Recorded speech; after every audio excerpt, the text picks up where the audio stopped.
Peut-être avant de faire le point sur la situation épidémiologique, je veux dire quelques mots sur le contexte dans lequel on se retrouve. D'abord, premièrement, le Québec est frappé par une quatrième vague et je dirais que pour le moment, on s'en sort beaucoup mieux qu'ailleurs, notamment en Amérique du Nord et lorsqu'on compare à l'Europe jusqu'à maintenant. On est une des nations les plus vaccinées de la planète. Et pour ça, on remerciera jamais assez les Québécois des efforts qui ont été faits dans la dernière année. On a été le premier endroit au Canada à mettre en place un passeport vaccinal. On va regarder comment ça se passe dans les prochaines semaines et je le répète, on va s'ajuster avant d'envisager de l'élargir.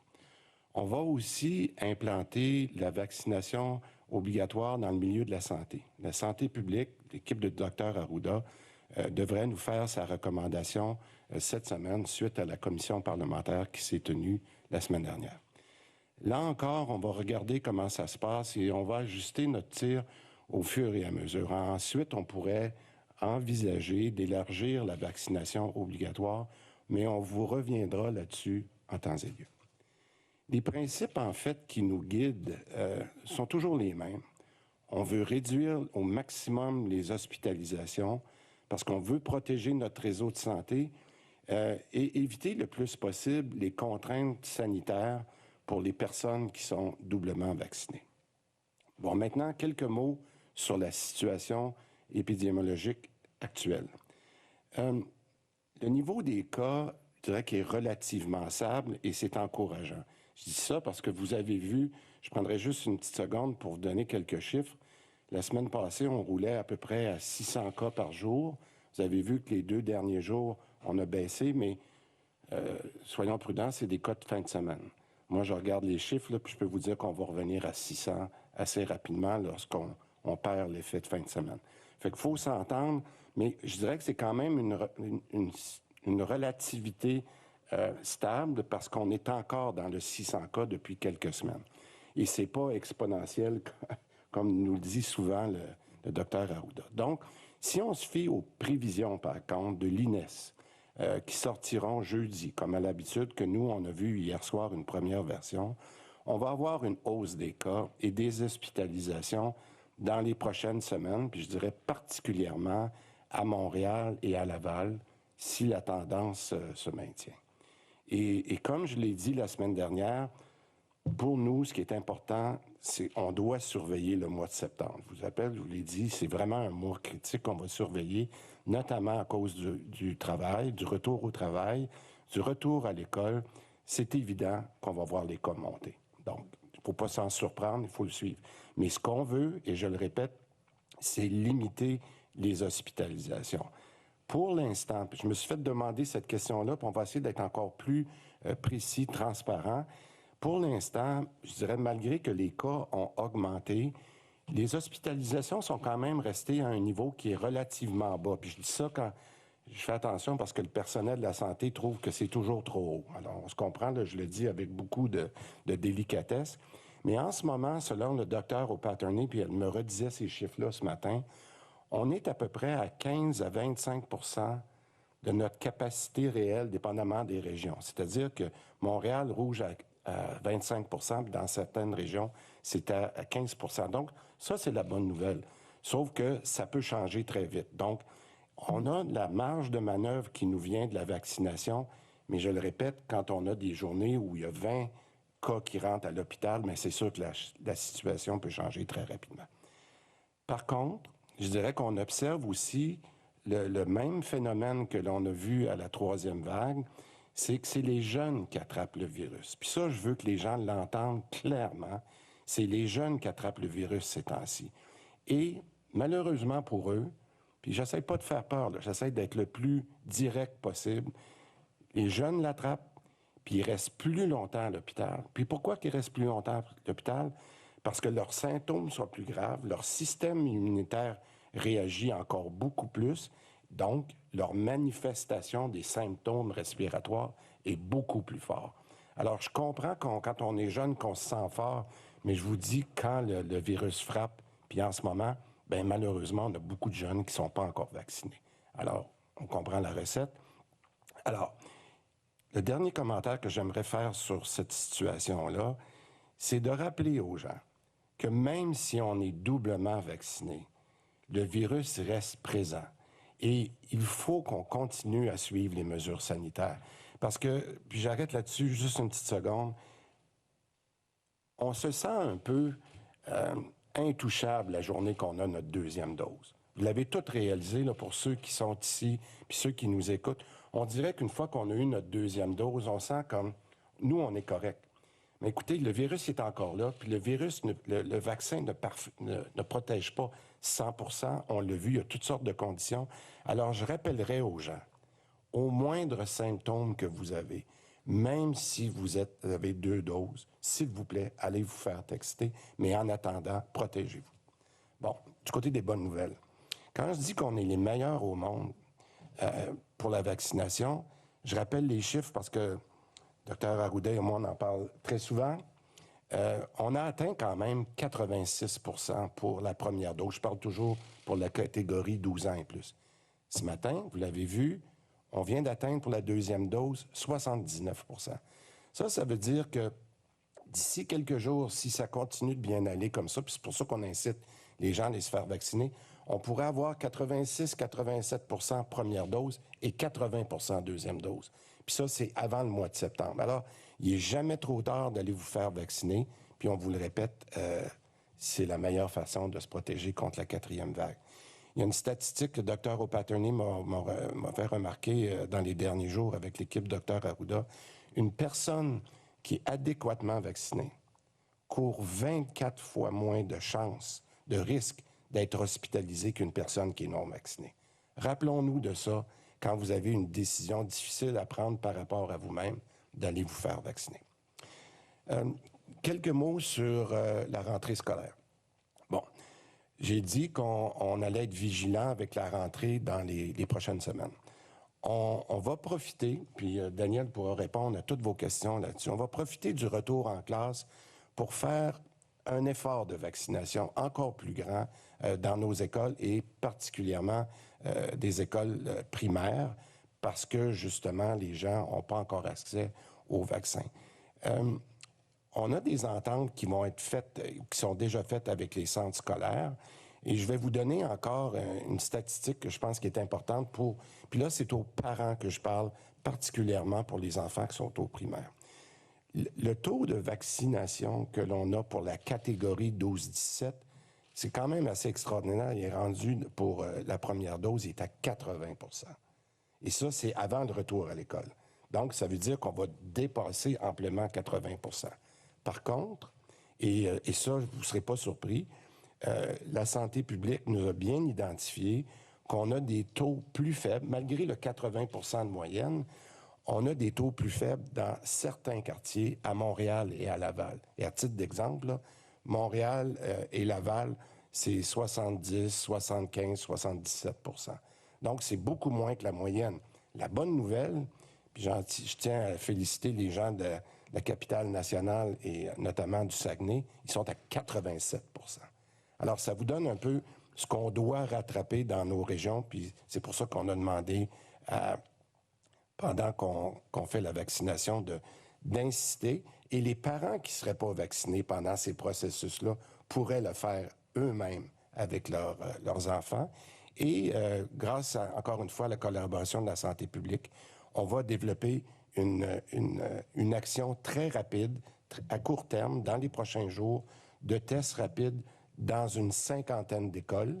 Et ça suit le travail qui avait été fait par le Dr Quash au printemps.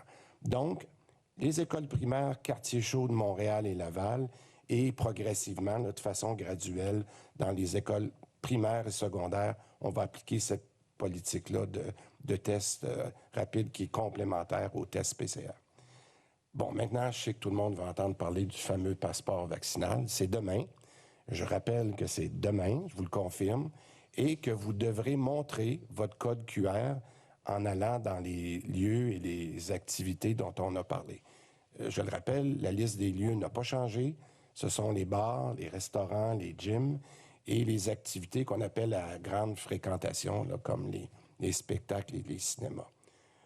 On est prêt pour demain. Je dis aux commerçants là, que je les remercie à l'avance parce qu'on sait, suite au pilote qu'on a fait un petit peu partout, que les 2 prochaines semaines vont être, comme on dit des fois, un peu rock'n'roll. Il faut pas se le cacher. Là, je vais être vraiment transparent. On sait que pour des gens, c'est relativement facile. Pour d'autres, un peu plus compliqué. Et c'est pour ça, je le répète, qu'on a donné jusqu'au 15 septembre avant d'appliquer les pénalités. Par contre, il y a une chose que j'aimerais dire. On n'appliquera pas les pénalités, mais on va demander et aux commerçants d'exiger le passeport vaccinal pour être certain que les gens qui rentrent, c'est ceux qui ont un passeport vaccinal. Maintenant, pour ceux qui n'ont pas encore l'application Google ou Apple, pardon, particulièrement pour Google, là, qui est rentré tard hier, là, je dis aux gens, vous pouvez toujours apporter votre code QR sur papier. Si vous n'avez pas pu le mettre dans l'application, c'est pas grave parce que c'est pas tellement l'application qui est importante, c'est d'avoir le code QR. Alors, vous pouvez le mettre le faire imprimer sur papier. Je pense aux personnes âgées, demandez à quelqu'un que vous connaissez qui vienne vous imprimer votre code ou qu'il le fasse chez lui, ou encore en prenant une photo sur votre téléphone Android ou sur votre Apple Phone. Alors donc, je vous le dis, ce qui est important, c'est qu'à compter de demain, pour aller au resto et dans ces places-là, vous devez avoir votre code QR.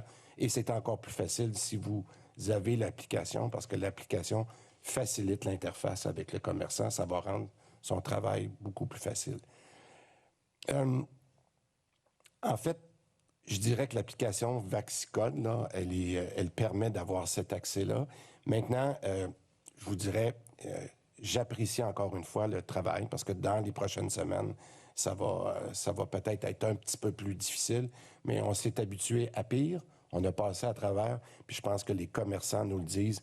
Ben peut-être qu'on n'aime pas ça, mais on aime mieux rester ouvert. Alors, je vous dirais que c'est le compromis qu'il fallait trouver. Je rappelle une chose pour terminer sur le passeport vaccinal, c'est que non seulement vous devez présenter votre code QR, parce qu'on l'oublie, là, les gens l'oublient.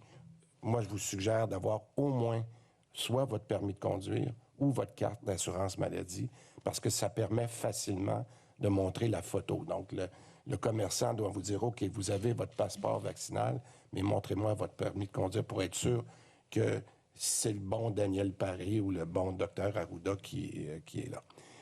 Maintenant, on a eu des commentaires, un point que je rajoute, pour les 75 ans et plus. On sait qu'on en a beaucoup au Québec, des gens qui sont encore en pleine forme à 75 ans, puis qui ont hâte de pouvoir continuer d'aller au resto. Malheureusement, ces gens-là n'ont souvent pas leurs photos sur leur carte d'assurance maladie.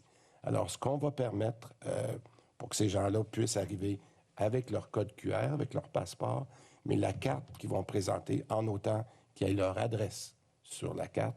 Il n'y a pas besoin d'avoir une photo comme on a sur la carte d'assurance maladie, parce que souvent, ces personnes-là n'ont pas nécessairement un permis de conduire non plus. Alors, c'est l'allègement qu'on donne pour avoir la capacité d'être agile, puis que ces gens-là puissent sortir en toute tranquillité. En terminant, je veux rappeler que le respect des mesures sanitaires, pour moi, demeure essentiel. Dr Arruda le dit souvent, mais il ne faut pas l'oublier parce que même si on est doublement vacciné, il faut continuer à suivre les mesures sanitaires. Je veux dire aussi aux personnes qui sont doublement vaccinées, des fois, on ne se sent pas très malade, mais on peut avoir une certaine fatigue. Je pense qu'il ne faut vraiment pas hésiter d'aller se faire tester. Je l'ai dit et je le répète, c'est important. On a vu une baisse des tests là, dans les derniers jours. J'espère que c'est juste une situation de fin de semaine. On verra dans les prochains jours, mais je vous demande de pouvoir aller vous faire vacciner. Et, je le répète, c'est la combinaison de la vaccination et des mesures sanitaires qui vont nous permettre de limiter la propagation. Si on compare la situation qu'on a dans nos hôpitaux actuellement à celle de l'an dernier à la même date, c'est encourageant. Je le répète, il faut prendre les bonnes nouvelles où on les a. Jusqu'à maintenant, ça va bien. Et malgré le fait que les cas sont plus élevés, les hospitalisations, comme j'ai dit, sont stables. Par contre, il ne faut jamais crier victoire trop vite. Le docteur Arruda nous le rappelle tous les jours. Alors, je le dis, je termine là-dessus, avec la rentrée, le mois de septembre va être déterminant. Et encore une fois, je le répète, merci à tous les Québécois pour les efforts qui sont faits présentement. I'll say a few words in English. Alors, Quebec is one of the most vaccinated nations on the planet. We were the first one in Canada to put in place a vaccination passport. We will see how it goes, and we will adjust before considering expanding it. We're also going to implement mandatory vaccination in the health sector. Santé publique and Dr. Arruda's team should make this recommendation to us this week. Again, we'll watch how it goes and we will adjust as we go. Then we can consider whether or not to extend mandatory vaccination. Now, on the epidemiological situation of the last days, the level of COVID cases is relatively stable, and this is encouraging. As I said last week, it is the month of September that we are going to monitor. On est au mois de septembre et c'est là que nous allons suivre de très près avec le retour au travail. Nous pouvons nous attendre à voir une montée de cas. Ce que nous voulons surtout tout, c'est de limiter l'hospitalisation. J'aimerais également rappeler aux gens que si nous sommes doublement vaccinés, le virus demeure présent et il nous faut continuer de suivre les mesures sanitaires pour ne pas contribuer à la propagation. Nous ferons preuve de vigilance avec le retour à l'école dans les semaines à venir. Nous allons profiter des retours, ça et là, pour accélérer l'effort vaccinal en milieu scolaire. Nous avons des ententes avec toutes les commissions scolaires et la première dose, et c'est la bonne nouvelle, la première dose est normalement très bonne pour la catégorie de 12 à 17 ans. Mais nous avons un taux plus bas dans certains quartiers de Montréal, qui est à 70 % plutôt que 85 et Laval à 77 %.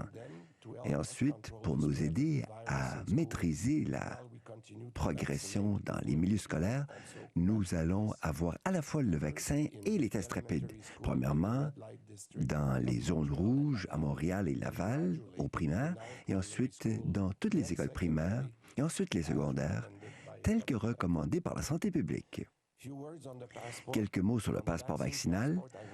Je vous rappelle qu'il sera en vigueur dès demain et vous devrez votre code QR quand vous vous rendez dans certains endroits que l'on connaît. Pour ceux qui n'ont pas encore l'application de Apple ou Google, vous pouvez amener votre code QR soit sur un morceau de papier ou en prenant une photo ou une capture d'écran de votre code, et voilà, vous le mettez dans votre téléphone. L'obligation, dès demain, c'est de présenter le code QR avec une pièce d'identité avec photo telle que le permis de conduire ou la carte d'assurance maladie.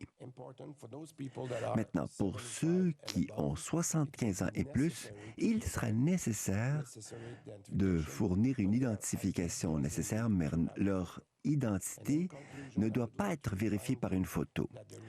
En conclusion, le respect des mesures sanitaires demeure essentiel, même si vous êtes entièrement vacciné. C'est la combinaison de la vaccination et des mesures sanitaires qui nous permettront de limiter, de maîtriser, de freiner la progression virale. Le mois de septembre sera vraiment décisif, vu le retour de masse d'étudiants à l'école. Procéder à la période de questions des journalistes. Donc, ce sera une question, une sous-question par média. S'il vous plaît, précisez votre nom et votre média. Vous pouvez débuter au micro 2. Bonjour à tous. Ma première question est pour M. Dubé. M. Dubé, vous avez mentionné dans votre allocution de départ que le passeport vaccinal, il y avait déjà des discussions pour peut-être l'étendre à d'autres lieux. À quoi êtes-vous en train de réfléchir? Qu'est-ce qui vous trotte dans la tête? On a eu beaucoup de questions des employeurs. Hein? On le sait parce que les gens, autant on se préoccupe pour le retour des enfants à l'école, je pense que les employeurs se posent beaucoup de questions. Et on a été très clair. On a dit, allons-y par étapes, là, on va voir comment ça fonctionne avec nos sites qu'on a appelés non essentiels, bien que dans mon cas, je trouve que les restaurants, c'est pas mal essentiel. Mais il faut être capable de faire ça de façon graduelle. Alors, c'est sûr qu'il y a des employeurs qui le font sur une base, je dirais, allégée ou qui en parlent. Mais pour nous, en ce moment, on n'a pas d'autre intention. Et c'est pour ça que je voulais le clarifier aujourd'hui. Mais par contre, on a beaucoup de demandes. La santé publique a reçu beaucoup de demandes pour le faire. Il faut juste se préparer à voir comment va se faire la rentrée, mais on n'a pas d'intention pour le moment de faire ça.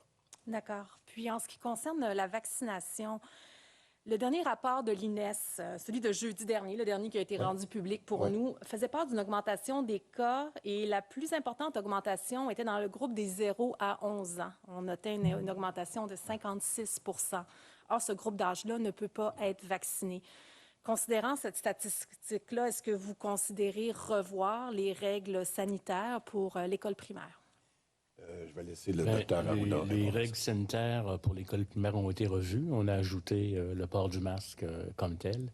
Vous comprendrez là, que la bonne nouvelle, c'est que les jeunes, même s'ils sont des cas, font pas souvent de complications. Ça, c'est la bonne nouvelle, ce qui serait différent s'ils étaient à risque, comme les personnes vulnérables. Donc, on s'attend, parce qu'ils ne sont pas vaccinés, puis on est en attente d'ailleurs de vaccins pour vacciner les 5 à 12 ans, les plus jeunes après ça en janvier prochain, et ça va être très aidant. Mais on s'attend donc à des cas, mais à pas d'impact nécessairement de eux sur le milieu hospitalier. Mais pour éviter les éclosions, on va quand même avoir une approche prudente dans les milieux où il y a circulation. C'est pour ça qu'il y a 9 régions du Québec où il y a le port du masque actuellement qui va diminuer les expositions les uns les autres. Et en plus de ce qu'on faisait avant, on ajoutera des tests rapides pour être en mesure de maintenir les élèves le plus longtemps possible à l'école, tout en excluant ceux qui sont des cas. Donc, peut-être, Horacio, excusez-moi, juste peut-être donner une minute à Daniel pour parler de l'effort de vaccination qu'on va faire aussi. Je pense que c'est important de rassurer les parents qu'il y a un gros effort parce que, oui, il y a moins d'enfants vaccinés, mais on avait dit qu'on le faisait en 2 étapes. Hein. Rappelez-vous, alors, qu'est-ce qui va se faire? Puis les mesures de protection qu'on a dans les écoles, peut-être, Daniel? Mais encore là, au niveau, je pense que M. Dubé le mentionnait bien dans ses données, hein, plus de 80 de nos jeunes 12-17 ans sont vaccinés, mais on veut donner l'occasion, encore là, des gens de rechoisir ou de choisir la vaccination. Encore là, les CIS et les CIUS, en collaboration avec les centres de services là, au niveau scolaire, travailler en collaboration. Il y a de la vaccination qui va se faire ou des arrangements au niveau des transports pour que dans toutes les écoles là, du Québec, qu'il y ait ce service-là. La bonne nouvelle, c'est que déjà, ceux qui avaient déjà eu une première dose, 90 % d'eux ont déjà eu leur deuxième dose. Donc, ça avance bien. Mais 80, on veut que ce soit un 81, que ce soit un 82.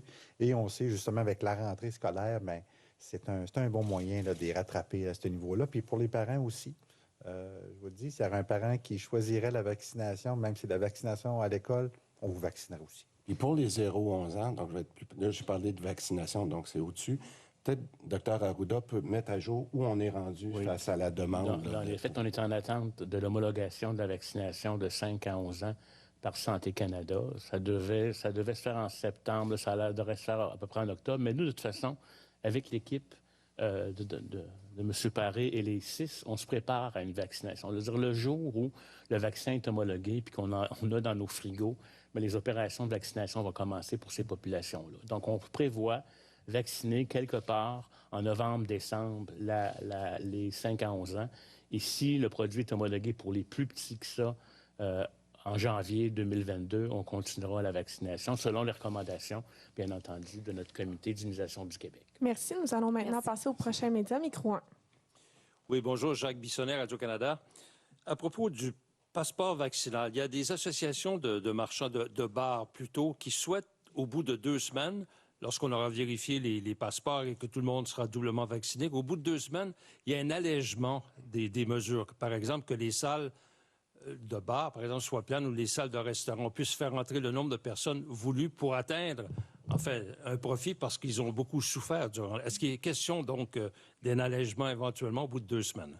Quand on a fait les projets pilotes, on s'est fait demander beaucoup ça. Je n'ai peut-être déjà parlé, je m'excuse si je me répète, mais l'entente qu'on a, puis je le redis à ceux qui commencent demain, c'est commençons pour voir comment les prochaines semaines vont aller. Moi, je pense qu'il aurait été très risqué de faire des allègements en même temps qu'on permet aux gens, lorsqu'on est en 4e vague, puis on voit les cas monter, d'en plus mettre des allègements. On en a parlé beaucoup avec l'équipe du Dr Arruda, puis on a dit, regardons les premières semaines. Mais j'ai aussi dit, je me souviens quand j'étais à Québec, où je suis allé voir des projets pilotes, les gens nous le demandaient, puis on a dit, on va le considérer, mais on doit faire les premières semaines. On doit être capable de le regarder, mais on ne ferme pas la porte à ça. Mais j'aimerais mieux voir que ça se déroule bien avant de faire quelque allègement que possible. Et toujours à propos du passeport vaccinal, il y a des pirates qui sont entrés dans le système, mais semble-t-il qu'il y a un regroupement de pirates qui voulaient le faire de façon positive pour vous aider. Il y a votre collègue, le ministre Kerr, qui, mardi dernier, ici même, disait que les gens qui jouaient dans ce terrain-là pouvaient s'exposer à des poursuites criminelles. Est-ce qu'il serait question d'une forme d'immunité pour des gens qui auraient voulu vous aider en pénétrant dans le code QR?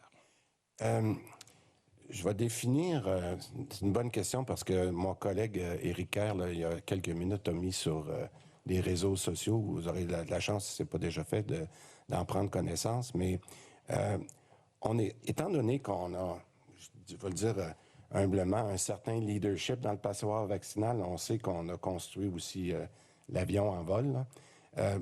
Éric Kerr, avec son groupe de cybersécurité, a clairement dit ce matin sur les réseaux sociaux qu'il était prêt à collaborer avec ce que j'appelle les hackers bienfaisants. On s'entend, là, je fais attention à mon mot parce qu'effectivement, des gens qui nous ont approchés puis qui ont dit, nous, de par le travail qu'on fait, on aimerait ça pouvoir vous aider. Je vous le dis, on est très ouvert à ça. C'est quand c'est un hacker qui a des mauvaises intentions, c'est là que ça change. Alors, je resterai là-dessus parce que on a mis l'équipe de M. Kerr qui va suivre comment ça se déroule. On a mis, pour l'application, je veux rassurer les gens, on a mis un groupe d'experts internes, externes, qui nous aident parce qu'effectivement, on voit que c'est très populaire et on veut s'assurer que les données restent protégées. Donc, oui, il y a une collaboration qui va se faire avec des gens qui veulent nous aider. On est prêt à prendre tous les commentaires parce que ce qu'on veut, c'est améliorer le système le plus rapidement.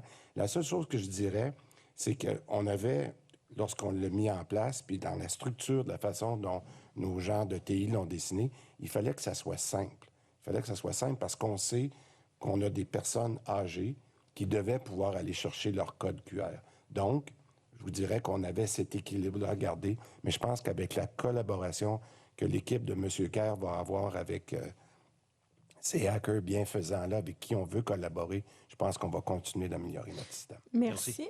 Merci. Maintenant, prochain média. TVA, à propos du passeport vaccinal, après les 2 semaines de rodage, comment ça va fonctionner, les amendes aux commerçants et aux personnes? Il va y avoir des personnes qui vont les surveiller? Il y a des inspecteurs qui vont se promener? Bien, j'espère qu'il va en avoir le moins possible. Hein? On avait dit que c'était le principe, c'est sûr que s'il n'y a pas d'amende, il y a peut-être des gens qui vont pouvoir en profiter. Alors, je vous rappellerai que les amendes, autant pour les commerçants que pour les Québécois, ça peut varier de 1 000 à 6 000 $. C'est quand même assez important. Et je pense que ça devrait faire réfléchir avant d'aller chercher cette exception-là. Mais ce que je vous dirais, c'est le même principe que le port du masque. Rappelez-vous, quand on a, l'été passé, on a institué le masque obligatoire. C'était le même genre de principe. On disait, c'est tannant pour le commerçant, mais s'il vous plaît, assurez-vous que les gens portent le masque à l'intérieur. Je vous dirais que c'est la même chose.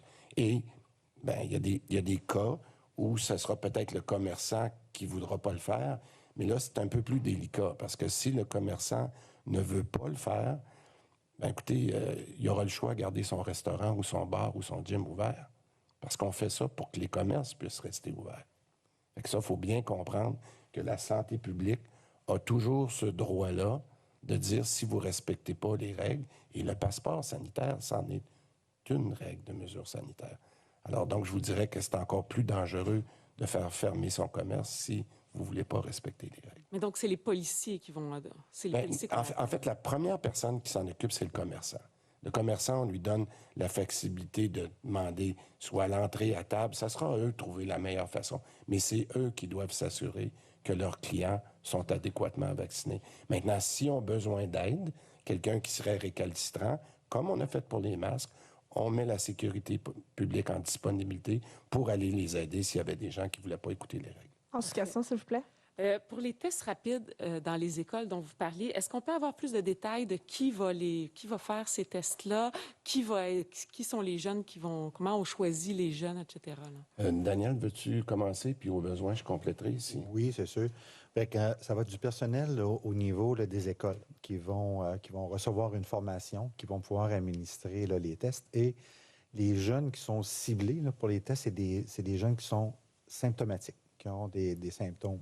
Encore là, je pense que M. Dubé l'avait nommé tantôt, là, s'il y a des symptômes à la maison le matin, les parents, dirigez-vous vers un centre de dépistage pour l'envoyer à l'école.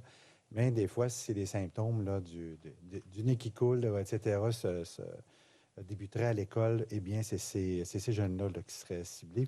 Puis aussi, les tests pourront aussi là, aider là, mes collègues de santé publique avec Horatio là, dans le cadre de leur travail là, d'évaluation s'il y aurait des cas positifs. Et donc, le but, c'est que les enfants restent à l'école, Le but, là, c'est une entrée le plus normale possible. Le but, c'est de maintenir notre mode de vie, là, etc. Et c'est des outils qui sont disponibles là, et qui peuvent nous aider dans un but précis là, de prévention. Ça ne remplace pas les grands tests là, hyper spécialisés, mais c'est des bons outils qui peuvent vraiment nous aider à faire la différence. Merci. Une précision là-dessus, juste parce que ce qui est arrivé suite au projet pilote du Dr Quash qu'elle a fait dans 2 écoles au printemps, c'est qu'il y a eu aussi des aménagements qui ont été, en tout cas, très appréciés de la santé publique, de ne plus avoir l'obligation que les tests rapides soient par du personnel infirmier. Alors maintenant, ça nous donne une grande flexibilité de le faire, par exemple, avec le personnel scolaire. Alors, il fallait attendre la rentrée pour être capable de faire ça parce que le personnel il est maintenant en place. Alors, tout ça est en train de bien arriver. Puis, je l'ai répété, une 50aine d'écoles où on veut faire des écoles dans 4 régions qui nous ont été suggérées par la santé publique. Puis, le reste va suivre très rapidement. Merci. Philippe Bonneville, 98.5 FM.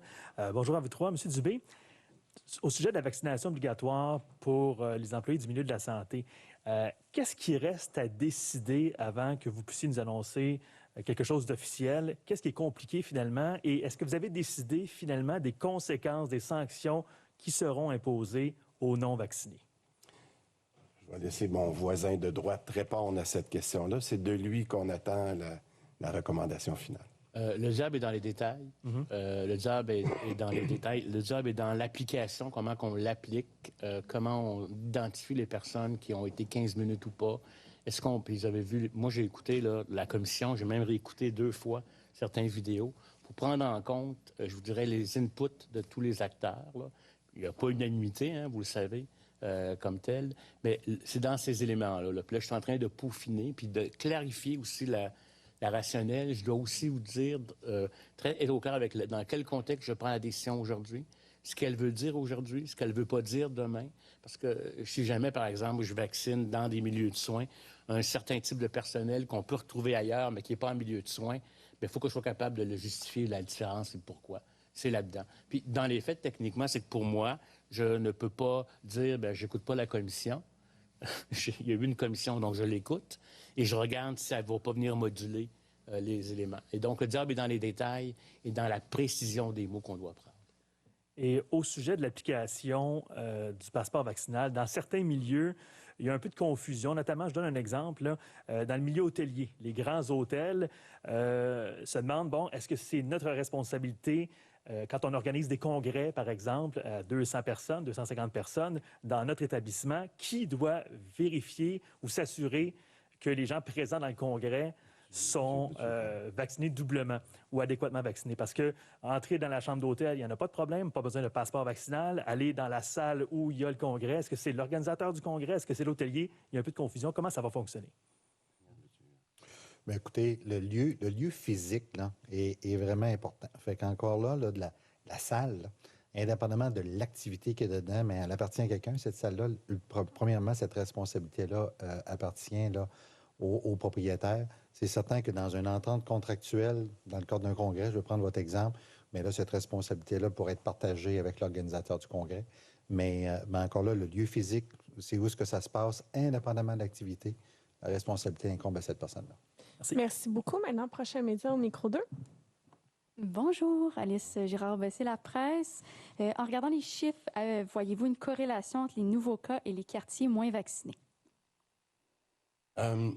C'est sûr qu'on voit, il y a je dirais, certaine corrélation qui n'est pas parfaite, mais entre les quartiers moins vaccinés et les cas. Ça, c'est certain qu'il y en a une. Mais toute corrélation n'est pas parfaite. Alors, c'est pour ça qu'on a... puis, on essaye de faire le plus de croisements possible là, avec les différentes sources d'information. Mais c'est sûr que dans certains quartiers, là, puis c'est d'ailleurs un peu pour ça qu'on fait un blitz sur les écoles suite à la recommandation de la santé publique d'aller dans ces 4 quartiers-là parce qu'il y a plus de contamination, donc parce qu'il y a moins de vaccination. Mais je dirais qu'elle n'est pas... Si vous me permettez, ce qui est très clair, c'est qu'il y a une très grande corrélation entre les non-vaccinés et l'hospitalisation. Le ministre dit 24 fois plus que les vaccinés. C'est vrai aussi quand il y a seulement une seule dose. Et donc, sans qu'on soit capable actuellement, à cause du nombre de chiffres qu'on a actuellement, de faire une corrélation, statistiquement parlant, un secteur moins vacciné est plus à risque d'avoir des cas qui vont être hospitalisés. Donc, quelque part, il y a une corrélation indirecte, ça c'est clair, mais on n'a pas la quantité de cas actuellement pour être capable de faire cet élément finement. Mais ce qui est très, très important, puis je vais vous le dire, c'est que même si les gens vont dire « Mais pourquoi moi je dois maintenir les mesures sanitaires de masque et tout ça, puis je suis doublement vacciné, à quoi que sert le vaccin? » Le vaccin est excessivement utile et bravo au Québec parce qu'on va vraiment diminuer le nombre de cas, on va vraiment diminuer le nombre d'hospitalisations aussi, mais on peut transmettre quand même la maladie à d'autres, d'où l'importance encore de se protéger. Donc, symptômes, faites-vous tester, même si c'est doublement vacciné, le ministre vous l'a dit. Faites-vous vacciner parce que votre risque à vous, ça va passer comme un petit rhume, mais vous ne serez pas hospitalisé.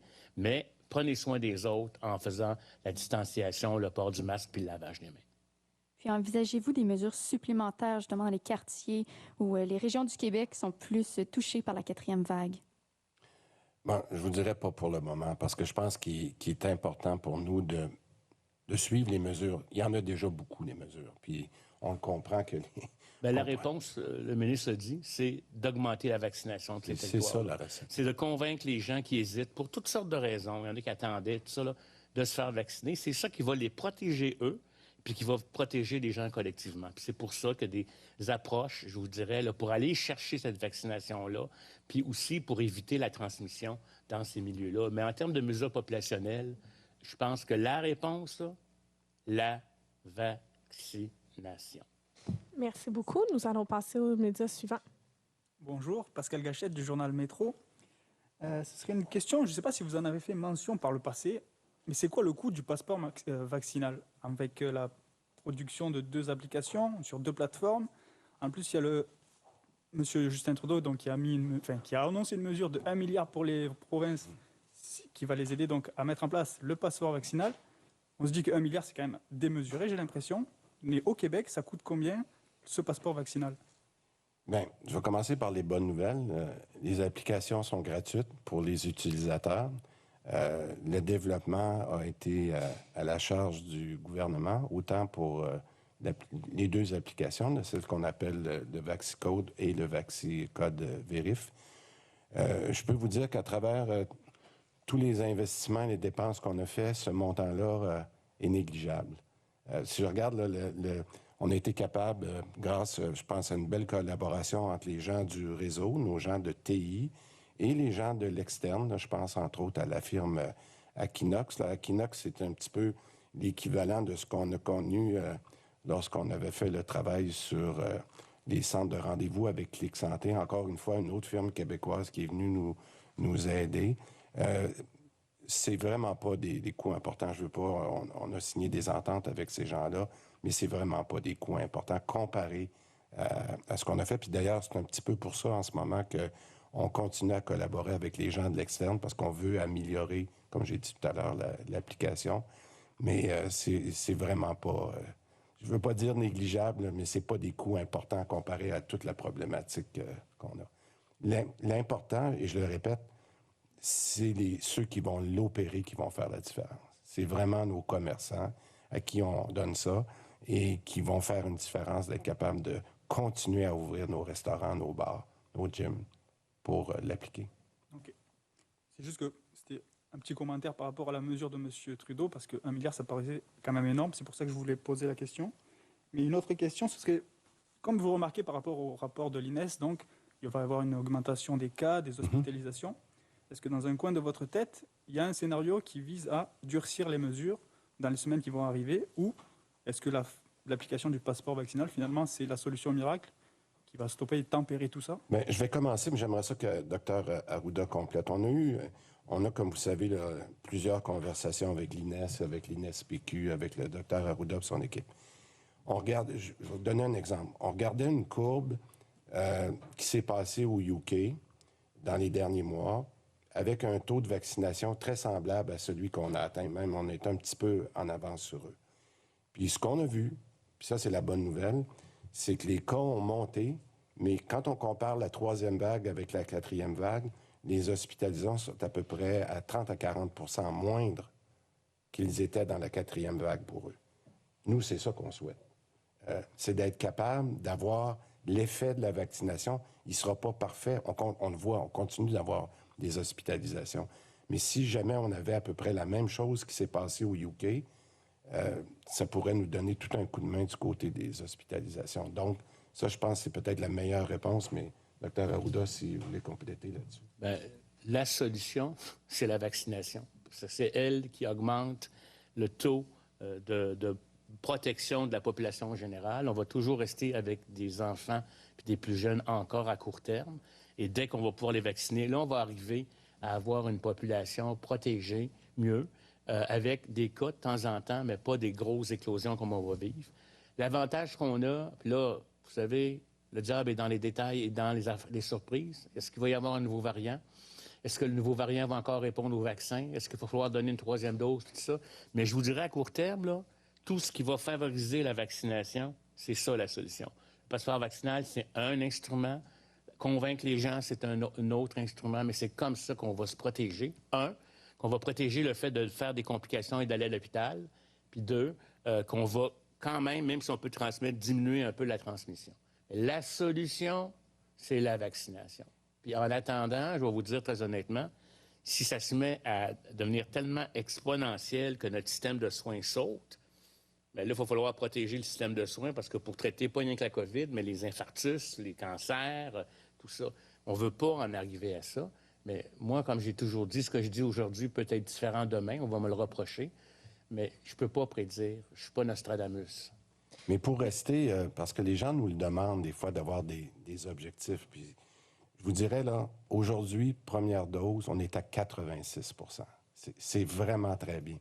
Demain, d'ici 2 jours, on devrait prendre 87 %. Ça veut dire qu'on continue, puis c'est ça que j'aimerais passer comme message aujourd'hui à tous les Québécois qui nous écoutent.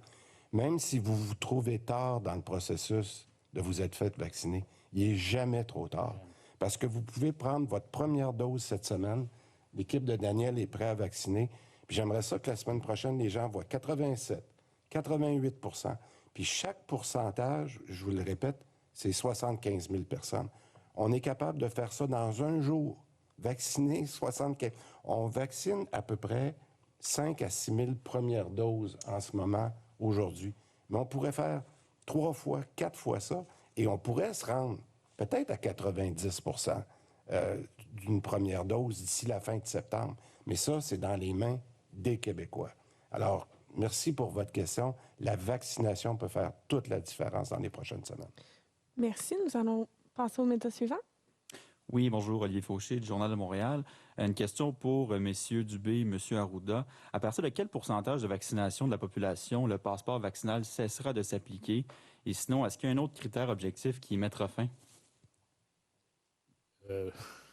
J'aime beaucoup avoir un chiffre, un objectif, j'aimerais ça vous le dire, mais ce que je vais vous dire dans les faits, on avait convenu là, que le passeport vaccinal, ça allait potentiellement être une mesure temporaire. OK?